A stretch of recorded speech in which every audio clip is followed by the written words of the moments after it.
এই নির্বাচন যদি ফ্রি ফেয়ার ক্রেডিট আমরা করতে না পারি তাহলে বাংলাদেশ আবার পথ হারাবে। এবং এর মাধ্যমে আমাদের এই প্রতিষ্ঠানগুলো শক্তিশালী করার মাধ্যমে আমাদের গণতন্ত্রের স্থায়ী রূপে ঠিক আমাদের প্রবেশ করতে হবে। এবং সে জায়গায় রাজনৈতিক দলগুলোকে ঐক্যবদ্ধ হতে হবে।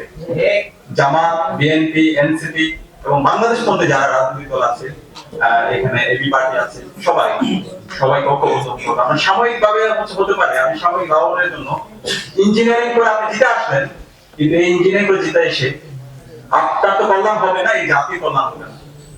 এখন বর্তমান সময়ে সবকিছুই ওপেন, আমরা দেখতে পাচ্ছি কে কি করছে, কার মনোভাব কি। তো সেখানে এখন সময় আছে, কেউ যদি আপনি ইঞ্জিনিয়ারিং করতে চান তাহলে আপনি নিজের পায়ে নিজে কোরআন মারতেছেন। সে কারণে আমরা অনুরোধ করবো, এখন আমরা দেখতে পাচ্ছি নির্বাচন আগামী মাসের 12 ফেব্রুয়ারি হবে, কিন্তু এখন আমরা দেখতে পাচ্ছি সে ফেসিবাদী কাঠামোর যে নির্বাচন, সেই নির্বাচনের দিকে মনে হচ্ছে আমরা যাচ্ছি।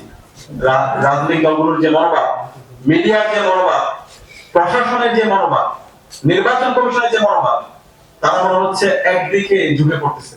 সমতল মাঠের যে কথা বলছি সেটা নিয়ে আমাদের ট্রাস্ট ডেফিসিট তৈরি হচ্ছে, আস্থার সংকট তৈরি হচ্ছে। আমরা অনুরোধ করবো আপনারা এই ভুল করেন না।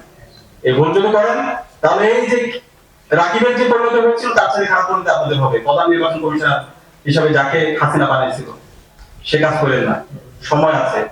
আমরা অনুরোধ করবো সবাই দায়িত্বশীল আচরণ করেন।